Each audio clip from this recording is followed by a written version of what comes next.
So WhatsApp guys, কেমন আছেন সব? আশা করি সবাই খুব ভালো আছেন। আজকে আমরা একটা খুবই ইমোশনাল সিনেমা সম্পর্কে জানতে চলেছি, আর এই সিনেমাটি ইমোশনাল বলার কারণ হচ্ছে ইটস ডোরেমন ব্রো। তো যাই হোক, আমি হয়তো ডোরেমন দেখেছি বুড়ো বয়সে, মানে আমি ভার্সিটি লাইফে ডোরেমন দেখেছি, যেখানে তোমরা ডোরেমন দেখেছো হচ্ছে প্রাইমারি স্কুল লাইফে। তবে তারপরেও ডোরেমনের সাথে আমার পড়ালেখার জীবনের ইমোশন জড়িত রয়েছে। আমরা মূলত ছোটবেলায় দেখতাম হচ্ছে মিনার কার্টুন, এরপর টম এন্ড জেরি, আর একেবারে বুড়ো বয়সে ডোরেমন, নিনজা হাতুড়ি সব সিনেমা দেখেছি। তো যাই হোক, কথা না বেরো, চলো আমরা ডোরেমনের এই সিনেমাটা দেখে আসি, যে সিনেমাটির নাম হচ্ছে স্টিল ট্রুপস, যেটার অর্থ হচ্ছে স্টিলের তৈরি সৈন্য। তো সিনেমার শুরুতে আমরা একজন বিজ্ঞানীকে দেখতে পাই যে কিনা দুটো রোবট বানাচ্ছিল, আর এরপর আমরা একজন রোবটদের লিডারকে দেখতে পাই যে কিনা পৃথিবীতে কবজা করার চিন্তা করছিল, আর তাই সে মানুষের মতো দেখতে একটা রোবটকে পৃথিবীতে পাঠায় যাতে পৃথিবীর অবস্থা কেমন সেটা সে বুঝে উঠতে পারে। আর এরপর সিন শিফট হয়, আমরা নোবিতাকে দেখতে পাই যে কিনা সোনিওর রোবট দেখে বলে এর থেকে বড় একটা রোবট সে নিয়ে আসবে। আর এরপর বাসায় গিয়ে নোবিতা ডোরেমনের কাছে গিয়ে কান্না কাটা শুরু করে এবং ডোরেমনকে বলে সোনিওর চেয়ে একটা বড় রোবট এনে দিতে। কিন্তু তখনই ডোরেমন তাকে বলে তোমার কাছে তো অনেক আগে থেকে একটা রোবট আছে, তাহলে আরেকটা রোবট দিয়ে তুমি কি করবে? যা শুনে নোবিতা একেবারে খুশি হয়ে বলে, আর বলে সেই রোবটটা কোথায়? তখন ডোরেমন বলে আমি নিজেই তো একটা রোবট, যেটা শুনে নোবিতা আবারও জিদ শুরু করে দেয়। আর এটা দেখে রাগের মাথায় ডোরেমন অ্যানুয়ার ডোর ব্যবহার করে, মানে ওর জাদুর ডোরটা ব্যবহার করে সেখান থেকে বরফের দেশে চলে যায়। আর এটা দেখে নোবিতাও তার পেছন পেছন যায়, আর সেখানে গিয়ে সে ডোরেমনকে কোথাও দেখতে পায় না, বরং একটা গোল বলের মতো কোন একটা জিনিসকে দেখতে পায় যার ভেতর থেকে সাউন্ড আসছিল। এরপরে আকাশ থেকে একটা বড় মেশিনের পার্ট এসে পড়ে। নোবিতা ওই মেশিনটা ধরতে গিয়েই তা নিয়ে পড়ে যায়, আর গড়িয়ে গড়িয়ে এনডিআর ডোর দিয়ে তার রুমের মধ্যে চলে আসে। আর ওই গোল জিনিসটাও গড়াতে গড়াতে এনডিআর ডোর দিয়ে ওর রুমের ভেতর ঢোকে। আর এরপর দেখা যায় ওই মেশিনের আরেকটি পার্ট এসে নোবিতাদের বাগানে এসে পড়ে। আর এটা দেখে সে বুঝতে পারে এই মেশিন দিয়ে একটা বড় রোবট বানানো যাবে, আর এটা তার জন্য পাঠানো হয়েছে। তো এরপর যখন ডোরেমন বাসায় আসে তখন ডোরেমনকে থ্যাঙ্কস জানায়, কারণ সে মনে করেছে এই রোবটটা ডোরেমনই গিফট করেছে। কিন্তু আসল কথা হচ্ছে ডোরেমন এসবের কিছুই জানে না। তো প্রথমে ডোরেমন রোবটটিকে তার আসল মালিকের কাছে ফেরত দেওয়ার সিদ্ধান্ত নেয়, কিন্তু নোবিতা তাকে মানিয়ে নেয় এটা না করতে। সে বলে আমি শুধুমাত্র এই পার্টস গুলো জোড়া লাগিয়ে রোবট বানাবো, আর সোনিওকে দেখাবো যে আমার বড় রোবট আছে। তো ডোরেমন রাজি হয়ে যায়, কিন্তু কথা হচ্ছে তাদের বাসায় তো এত জায়গা নেই, এত বড় রোবটটি তারা কিভাবে বানাবে? আর তাই তারা মিরর ওয়ার্ল্ডকে বেছে নেয়। আর মিরর ওয়ার্ল্ডটা হচ্ছে পৃথিবীর মতো হলেও এখানে কেউ থাকে না, আর তারা তাই ওই রোবটের সকল পার্টস মিরর ওয়ার্ল্ডে গিয়ে জোড়া লাগায় আর বড় একটা রোবট বানায়। আর এরপর দেখা যায় নোবিতা শিজুকাকে ওই রোবট দেখানোর জন্য তার বাসা থেকে নিয়ে আসে। তো নোবিতা, ডোরেমন, শিজুকা মিলে একটা বড় ঝিলের মতো রোবট সহ যায়, আর যা মিরর ওয়ার্ল্ডের দুনিয়াতে অবস্থিত। তো সেখানে গিয়ে তারা সবাই মিলে ওই রোবটটির সাথে সাঁতার কাটে। আর এরপর দেখা যায় যে এই ডোরেমন বলে এই রোবটটি তো সত্যি অন্যরকম, এরকম রোবট তো আমি জীবনেও দেখিনি। আর এরপর দেখা যায় সবাই মিলে ওই রোবটটির নাম জনরা ক্রস রেখে দেয়, যে কিনা নর্থ পোল থেকে এসেছে। আর অন্যদিকে ওই রোবটটিকে আমরা দেখতে পাই যে কিনা একেবারে মানুষের মতো, যাকে পৃথিবীতে পাঠানো হয়েছে গোয়েন্দাগিরি করার জন্য, মানে পৃথিবীর অবস্থা কি সেটা দেখানোর জন্য। তো ওই রোবটটার নাম হচ্ছে বিরু, আর বিরু ওই গোলাকৃতি জিনিসটার সাথে যোগাযোগ করার চেষ্টা করছিল, যে জিনিসটার নাম হচ্ছে জুডো, যেটা কিনা একটা ব্রেন। আর এর সম্পর্কে আমরা পরে আরো বিস্তারিত জানতে পারবো। আর অন্যদিকে নোবিতা, শিজুকা এবং ডোরেমন সকলে মিলে অনেক মজা করতে থাকে জেন্ডার ক্রসের সাথে। আর তারা জেন্ডার ক্রসকে একটা কন্ট্রোলের মাধ্যমে নিজেদের মনের মতো ইউজ করে, কিন্তু শিজুকা ভুল করে একটা আননোন বাটন টিপে দেয়, যে কারণে মুহূর্তে সব বদলে যায়। আকাশছুঁই ভবনগুলো নিমিশেই ধুলায় পরিণত হয়ে যায়, কারণ এই রোবটের মধ্যে একটা ভয়ানক অস্ত্র ছিল যা দিয়ে নিমিশেই পৃথিবী বরবাদ করে দিতে পারে। আর এই রোবটটি অনেক ভয়ানক, আর এসবের জন্য শিজুকা নিজেকে দোষারোপ করতে থাকে। আর তারা তিনজন মিলে সিদ্ধান্ত নেয় এই রোবটটাকে তারা এই মিরর দুনিয়াতে রেখে যাবে, আর তাদের মধ্যে যা যা হয়েছে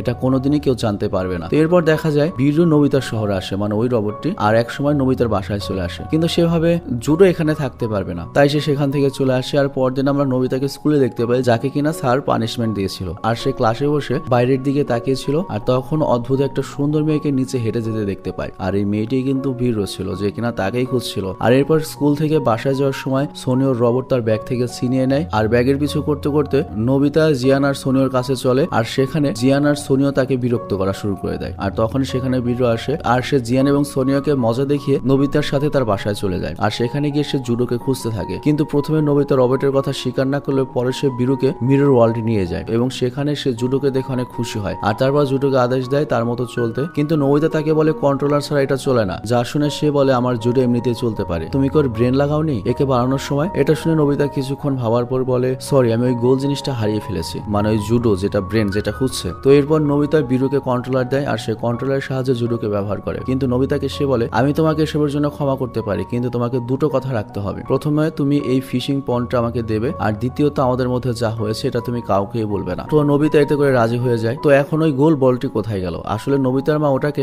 গার্ডেনের আলমারিতে ফেলে রেখেছে। তো এরপর নোবিতাকে একেবারে উদাস উদাস লাগে, কারণ সে ভাবছিল সে একটা ভুল করে ফেলেছে, কারণ ওই রোবটটা বিরুর রোবট। আবার তার মনে হয়েছিল সে ওটা বিরুকে ফিরিয়ে দিয়ে কি ভুল করলো নাকি, ভুল কত শক্তিশালী একটা রোবট দিয়ে দিল নাকি। আর অন্যদিকে আমরা বিরুকে দেখতে পাই যে কিনা কিনা তার হেডকোয়ার্টার সকল ইনফরমেশন দিয়ে দেয় এবং ওখানে বেস ক্যাম্প তৈরি করার কাজ শুরু করে দেয়। তো এরপর রাতে নোবিতা যখন ছাদে বসে থাকে তখন সে অনেকগুলো শুটিং স্টার দেখতে পায় যেগুলো পাহাড়ে পড়ছে, যা দেখে তার সন্দেহ হয়, সেও সেখানে যায়। আর সেখানে গিয়ে সে ফিশিং পন্ডটি দেখতে পায় যেটা সে বিরুকে দিয়ে দিয়েছিল মিরর ওয়ার্ল্ডে। আর এরপর সে দেখতে পায় এগুলোর একটিও শুটিং স্টার নয়, এগুলো মূলত মেকানিক্যাল পার্ট, মানে কোন একটা যন্ত্রাংশ। আর এরপর সে মিরর ওয়ার্ল্ডে গিয়ে দেখে সেখানে অনেক রোবট যারা কিনা এইসব মেকানিক্যাল পার্ট নিয়ে যাচ্ছিল একটা জায়গায়। আর তখনই সেখানে ডোরেমন এসে পড়ে আর ওই রোবটগুলোর পিছু করতে গিয়ে তারা দেখতে পায় বিশাল একটা সেনাবাহিনীর বেস, আর সেখানে জেন্ডা ক্রস আর বিরু রয়েছে। আর তখন ডোরেমন ট্রান্সলেটর টোল দিয়ে বা ট্রান্সলেটর ডিভাইস দিয়ে ওদের কথা শুনতে থাকে, যেখানে বিরু বলে কিছুক্ষণ পর রোবট সেনা পৃথিবীর উদ্দেশ্যে রওনা হবে মানুষদের গোলাম বানানোর জন্য, যা শুনে নোবিতা আর ডোরেমন ভয় পেয়ে যায়। কিন্তু তখনই নোবিতা ভয়ে চিৎকার করে ফেলে, যা শুনে বিরু বুঝে যায় যে নোবিতা এখানে রয়েছে। আর তাই সে নোবিতাকে ধরার জন্য হামলা করে, কিন্তু কোনোভাবে নোবিতা আর ডোরেমন মিরর ওয়ার্ল্ড থেকে বেরিয়ে আসলেও বিরু, জেন্ডা ক্রস সহ সকল রোবট সেখানে আটকা পড়ে যায়। আর তারপর সেখানে বড় একটা ব্লাস্ট হয়, যে কারণে মিরর ওয়ার্ল্ডের সকল রাস্তা বন্ধ হয়ে যায়। আর এরপর দেখা যায় নোবিতা আর ডোরেমন সেই ব্রেনের সাথে কথা বলার চেষ্টা করে, যে কিনা বলে আমার শরীর কোথায়, যেটা শুনে নোবিতা বলে তোমার শরীর মিরর ওয়ার্ল্ডের শেষ হয়ে গিয়েছে। যা শুনে ব্রেন বলে যে কোনো মুহূর্তে রোবট সেনারা পৃথিবীতে আক্রমণ করার জন্য আসবে, তখন কেউ তোমাদের বাঁচাতে পারবে না। আর এটা শুনে নোবিতা আর ডোরেমন অনেক ভয় পেয়ে যায় এবং সবাইকে এই কথা জানায়, কিন্তু কেউ তাদের কথা বিশ্বাস করে না। এমনকি তারা নানা জায়গায় কল করে, কিন্তু কোনো লাভ হয় না। আর এরপর তারা যখন জিয়ান আর সোনিওকে এসব বলে, তারা প্রথম এটা বিশ্বাস করে এবং এটা দেখে নোবিতা আর ডোরেমন খুশি হয় যে কেউ তাদেরকে বিশ্বাস করেছে। আর এরপর তারা সবাই মিলে ব্রেনের সাথে কথা বলার চেষ্টা করে, কিন্তু ওই ব্রেন কিছুতেই শান্ত হচ্ছিল না।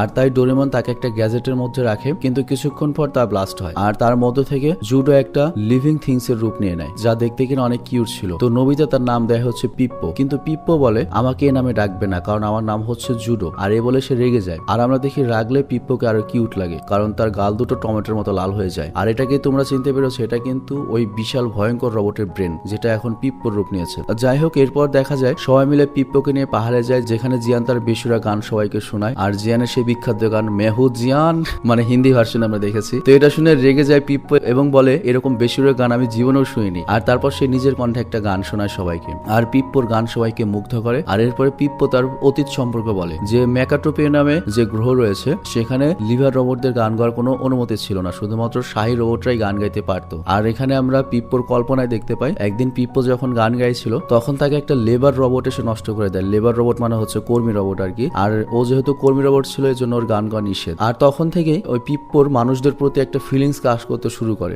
মানে রোবটদের দুনিয়ায় ওরা কত কর্কশ নির্দয়, কিন্তু মানুষরা কত ভালো, মানে মানুষদের সম্পর্কে হয়তো রিসার্চ করেছিল। কিন্তু পরক্ষণে সে বলে না, আমার তো মানুষদের প্রতি দুর্বল হলে চলবে না, কারণ এখানে আমি বিরুকে সাহায্য করতে এসেছি, মানুষকে ধ্বংস করার জন্য এসেছি। আর তাই পিপ্পো সবাইকে বোকা বানানোর জন্য বলে আজকে থেকে আমিও তোমার বন্ধু। যা শুনে সবাই তাকে মিরর ওয়ার্ল্ডে নেওয়ার জন্য শিজুকার বাথটবে গিয়ে ঢোকে আর মিরর ওয়ার্ল্ড বানায়। আর এরপর সেখানে যাওয়া মাত্র পিপ্পো বলে আমি তোমাদেরকে বোকা বানিয়েছি, এখানে আসার জন্য আমি কেবল এমনটা করেছি। আর এই বলে পিপ্পো এক দৌড় দেয়, আর তখন বাকিরাও তার পিছু নেয়। কিন্তু তখনই সেখানে কিছু রোবট এসে পড়ে আর পিপ্পো তাদের কাছে গিয়ে বলে আমি জুডোর ব্রেন, কিন্তু তারা পিপ্পোকে বাছাই করার পরে বলে না, জুডোর ব্রেনের আকার এমন নয়। আর তখন তারা পিপ্পোর উপর হামলা করার উপর প্রস্তুতি নেয়, কিন্তু নোবিতা এসে পিপ্পোকে বাঁচিয়ে নেয়। আর অন্যদিকে ডোরেমন, জিয়ান আর সোনিওকে অন্য রোবটগুলো বন্দী করে তাদের সাথে নিয়ে যায়। এটা দেখে নোবিতা বলে যে করেই হোক আমার বন্ধুদের বাঁচাতেই হবে। যা শুনে পিপ্পোর আবারও অতীত মনে পড়ে যায়, যেখানে তাকে যখন ডিস্ট্রয় বা ধ্বংস করা হচ্ছিল তখন বিরু তাকে বাঁচিয়েছিল এবং বলেছিল চিন্তা করো না, আমি তোমাকে সাহায্য করবো। তো এটা মনে পড়ে তার আবার মন ঘুরে যায় এবং সে নোবিতার বন্ধুকে সাহায্য করার চিন্তা নাই, মানে ও রোবট হয়ে আস্তে আস্তে মানুষের মতো হয়ে যাচ্ছে। তো এটা দেখে নোবিতা খুশি হয়। আর অন্যদিকে শিজুকা যখন বাথটবে গোসল করতে আসে তখন সে দেখতে পায় এটা আসলে মিরর ওয়ার্ল্ড। আর এরপর দেখা যায় পিপ্পো জেন্ডা ক্রসের শরীরে ঢোকে এবং রোবটদের হামলা করে আর ডোরেমন সহ বাকিদের বাঁচিয়ে নেয়। আর সেখানে রোবট হেডকোয়ার্টার থেকে একটা মেসেজ আসে, সেটা হচ্ছে বিরুর জন্য। আর তা হলো রোবট সেনা অলরেডি রওনা হয়ে গিয়েছে, কাল সন্ধ্যার মধ্যে পৃথিবীতে এসে পৌঁছাবে। যা শুনে সকলে ঘাবড়ে যায়। আর এরপর তারা সবাই বিরুকে খুঁজতে যায়। আর অন্যদিকে শিজুকা সেখানে গিয়ে একটা বড় পাহাড়ের নিচে বিরুকে উদ্ধার করে। আর তখন সে জানতে পারে বিরু একটা রোবট। আর এরপর যখন শিজুকা তার বাড়িতে যায় তখন সেখানে রোবট এসে পড়ে এবং শিজুকাকে মারতে লাগে, কিন্তু তখনই নোবিতা এসে ওই রোবটকে ডিস্ট্রয় করে ফেলে। আর এরপর দেখা যায় পিপ্পো শিজুকার কাছে বিরুর কথা জিজ্ঞেস করে আর শিজুকা তাকে বিরুর কাছে নিয়ে যায়। আর এরপর আমরা দেখি ডোরেমনের গ্যাজেটের সাহায্যে বিরুর ট্রিটমেন্ট করা হচ্ছে। আর তারপর আমরা দেখি সকলের অনেক ক্ষুধা লেগেছে, সবাই একটা সুপার শপে যায়, সবাই সেখানে মন মতো খাবার খায়। আর এরপর সবাই গান গিয়ে অনেক মজা করে। আর খাওয়া দাওয়া শেষ করে শিজুকা বিরুকে মেডিসিন দিতে যায়। আর তখনই বিরুর জ্ঞান ফিরে আসে আর সে শিজুকাকে বলে তুমি আমাকে কেন সুস্থ করলে, এর জন্য তুমি অনেক আফসোস করবে, কারণ কিছু সময়ের মধ্যেই আমার রোবট সেনারা পৃথিবীতে হামলা করবে এবং আমরা তোমাদেরকে গোলাম বানিয়ে ফেলবো। আর শিজুকা তখন বলে আমরা মানুষ, আমাদের ধর্মই হলো অন্যের উপকার করা, আর মানুষই রোবট বানিয়েছে। কিন্তু বিরু তখন বলে না, মানুষ বানায়নি। তুমি কি জানো অনেক আগে এই পৃথিবী ছাড়াও অন্য একটা গ্রহতেও মানুষ বাস করতো, কিন্তু তারা অনেক লোভী ছিল আর তাই সৃষ্টিকর্তা তাদের উপর উপর ক্ষিপ্ত ছিল, কারণ তারা নিজেদের মধ্যে মারামারি করত। আর এর জন্য সৃষ্টিকর্তা একটা নির্জন জায়গায় আমু আর ইমু নামে দুজন রোবট পাঠায় এবং তাদেরকে বলে তোমরা এমন একটা সমাজ তৈরি করবে যেটা জান্নাতের মতো সুন্দর হবে। আর এরপর আমু আর ইমু একের পর এক রোবট বানাতে থাকে। আর এরপর হুকুমে কাজ করার জন্য রোবট তৈরি হয়ে যায়। ধনী আর রাজঘরের রোবটরা অন্যান্য রোবট দিয়ে কাজ করাতো আর গোলাম বানাতো, কিন্তু আমাদের দেশে এখন রোবটদের দিয়ে গোলামি করানো বা প্রথা বন্ধ করা হয়েছে এবং গোলাম হিসেবে আমরা মানুষদের বানানোর সিদ্ধান্ত নিয়েছি। আর এই জন্য আমরা পৃথিবীতে হামলা করে মানুষদের নিয়ে যাব গোলাম হিসেবে। কিন্তু এগুলো শিজুকা মানে না। সে আবারও বলে এই সব মিথ্যা, মানুষ রোবটকে বানিয়েছে হুকুম মানার জন্য। যা শুনে বিরু রেগে যায়, শিজুকাকে অ্যাটাক করে, কিন্তু সে পারে না, উল্টো নিজে আরো অসুস্থ হয়ে যায়। কিন্তু এসবের কারণে শিজুকা অনেক কষ্ট পায়, বাড়ি থেকে বেরিয়ে যায়। আর এরপর দেখা যায় রাতের বেলা রাস্তা থেকে একটা পুরনো ময়লা পুতুল শিজুকা কুড়িয়ে পায় আর সেটা নিয়ে বাসায় চলে আসে। আর ওদিকে আবারও বিরুকে মেডিসিন দিয়ে ঘুম পাড়ানো হয়। আর বিরুর যখন ঘুম ভাঙে সে দেখতে পায় শিজুকা ঘুমিয়ে পড়েছে। আর তখনই সে জুডোর আওয়াজ শুনতে পায়, যে কিনা বলে মানুষ আসলে অনেক ভালো, আমাদের থেকে অনেক বেশি ভালো, অনেক বেশি মায়াবী, অনেক বেশি উপকারী, আমাদের উচিত ওদের সাহায্য করা। আর তোমাকেও কিন্তু মানুষই বাঁচিয়েছে, এই শিজুকা বাঁচিয়েছে। তো এটা শুনে বিরুরও আস্তে আস্তে মানুষের প্রতি দুর্বলতা কাজ করতে শুরু করে, কিন্তু সে মুখে অস্বীকার করে। আর পরদিন সকালবেলা নোবিতা কোথাও পিপ্পোকে খুঁজে পায় না। আর তাই সে ডোরেমনের গ্যাজেট ব্যবহার করে পিপ্পোকে খুঁজে পায়। আর এটা একটা ম্যাগনেটিক গ্যাজেট, যার কারণে পিপ্পো নোবিতার মাথার উপর লেগে গিয়েছে।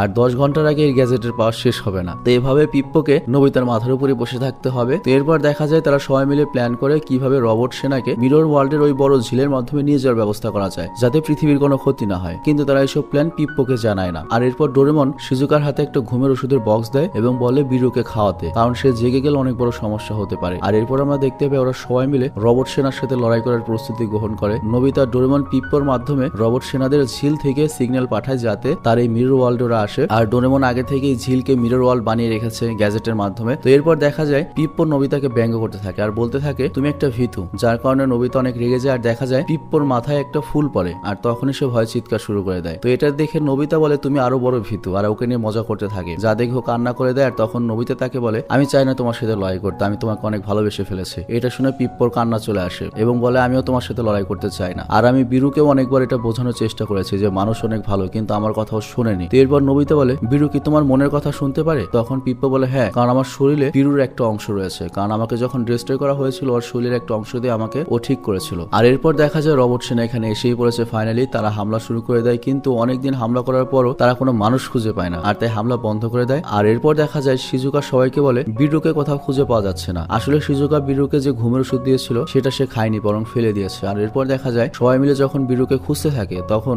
নোবিতা বিরুকে খুঁজে পেয়ে যায়। আর নোবিতা বিরুকে তার সাথে যাওয়ার জন্য বলে, কিন্তু বিরু কিছুতেই তার কোনো কথা শুনছিল না। আর তখন নোবিতা গান মেশিন তাক করে বিরুকে মারার জন্য, কিন্তু সেখানে পিপ্পো চলে আসে এবং বিরুকে মারতে নিষেধ করে এবং পিপ্পু বিরুকে তার মনের কথা বোঝানোর চেষ্টা করে। আর এরপর যখনই নোবিতা তার গান নামায় তখনই বিরু তার উপর হামলা করে দেয়। আর তখন পিপ্পো নোবিতাকে বাঁচিয়ে নেয় এবং হামলাটি তার গায়ে লাগে। আর এটার জন্য বিরু আরো অনুতপ্ত হয় এবং সেখান থেকে বাইরে গিয়ে রোবট সেনার মুখোমুখি হয় এবং দেখা যায় রোবটের হেড বলে তুমি এতদিন কেন গায়েব ছিলে? তুমি তোমার দায়িত্ব ভুলে গিয়েছো, আমরা এখানে কেন তোমাকে পাঠিয়েছিলাম? আর এরপর রোবট হেড বলে আমরা এতদিন ধরে আসলাম, এত হামলা করলাম, কিন্তু কোনো মানুষ খুঁজে পাইনি। আর এরপর যখন বিরুর কাছে মানুষের কথা জিজ্ঞেস করে সে বলে আমি এসব ব্যাপারে কিছুই বলতে পারবো না। আর এরপর বিরু বলে মানুষরা আমাদের চেয়ে অনেক বেশি ভালো, আমরা তাদের গোলাম বানাতে পারি না। আমরা যদি তাদেরকে আমার ওয়ার্ল্ডে নিয়ে গোলাম বানাই তাহলে আমাদের ওয়ার্ল্ড জান্নাত হবে না, সেটারও জাহান্নাম হয়ে যাবে এবং এই পৃথিবী যত খারাপই হোক এবং মানুষরা যত খারাপই হোক এটাই জান্নাত। এটা শুনে রোবট হেড বিরুকে শাস্তি দেওয়ার জন্য তৈরি করে আর বলে তুমি আমাদের কোনো কাজের নও। কিন্তু যখনই তারা বিরুকে মারতে যাবে তখনই সেখানে জুডো এবং বাকিরা চলে আসে এবং বিরুকে বাঁচিয়ে নেয় সেখান থেকে। আর এরপর দেখা যায় বাসায় গিয়ে বিরু বলে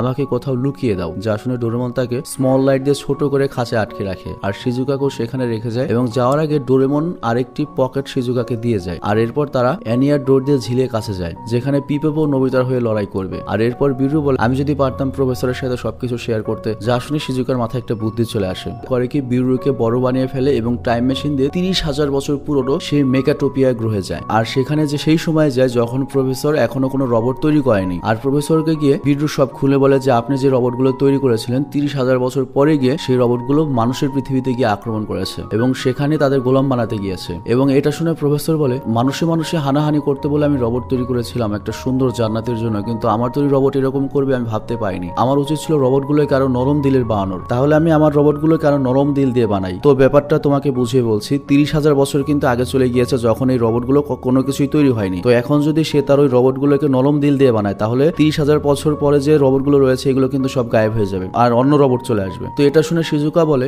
বিরু তাহলে কি তুমিও গায়েব হয়ে যাবে? বিরু বলে হ্যাঁ। তো ওদিকে প্রফেসর তার নিজের কাজে লেগে যায় যায় 30,000 বছর আগে দুটো রোবটের হার্ট চেঞ্জ করতে, মানে ওই দুই রোবট থেকে তো সব তৈরি হয়েছিল। কিন্তু হঠাৎ করে সে কাজ করতে গিয়ে মাটিতে পড়ে যায়, যা দেখে বীরু ভেবে নেয় তাকেই হয়তো সব করতে হবে। তো এরপর সে রোবটের হার্ট চেঞ্জ করতে লেগে যায়, আর তখনই প্রফেসর সেখানে মারা যায়। আর অন্যদিকে হাড্ডাহাড্ডি যখন লড়াই হচ্ছিল তখন আমরা দেখি নোবিতা সহ জুডো আহত হয়ে গিয়েছে, কিন্তু তখনই রোবট সেনার আরেক দল চলে এসেছে, যা দেখে সবাই হতাশ হয়ে পড়ে। আর অন্যদিকে বীরু বুঝে যায় তার হাতটাই রোবটে লাগালেই সব ঠিক হবে, কারণ তার হাতটা এখন ক্লিন রয়েছে, তার ভেতরে মানবতা রয়েছে। তো এরপর সে করে কি ওই রোবটদের হার্ট চেঞ্জ করে তার হাত লাগিয়ে দেয়। আর এটা করার পরে আমরা দেখি আস্তে আস্তে সব রোবট গায়েব হতে শুরু করে। এর সাথে সাথে বীরু, পিপ্পো, যা দেখে নোবিতাও কান্না শুরু করে, আর এদিকে তেমন শিজুকাও। আর এটা এমন একটা দৃশ্য ছিল তুমি যখন সিনেমাতে গিয়ে দেখবে, স্পেশালি হিন্দি ডাবড ভার্সন, তখন তোমারও কান্না আসবে। তো যাই হোক, পিপ্পো গায়েব হওয়ার আগে শেষবারের মতো নোবিতাকে একটা কথাই বলে, সেটা হচ্ছে তোমাদের সবাইকে অনেক মিস করব। আর আমার পিপ্পো নামটা সত্যি অনেক ভালো লেগেছে। আর অন্যদিকে বীরু শিজুকাকে বলে আমি যদি আবারও জন্ম নেই তাহলে অবশ্যই একটা ভালো রোবট হয়ে জন্ম নেব, আর তখন কি তুমি আবার আমার বন্ধু হবে। তো এই কথাগুলো খুব ইমোশনাল ছিল।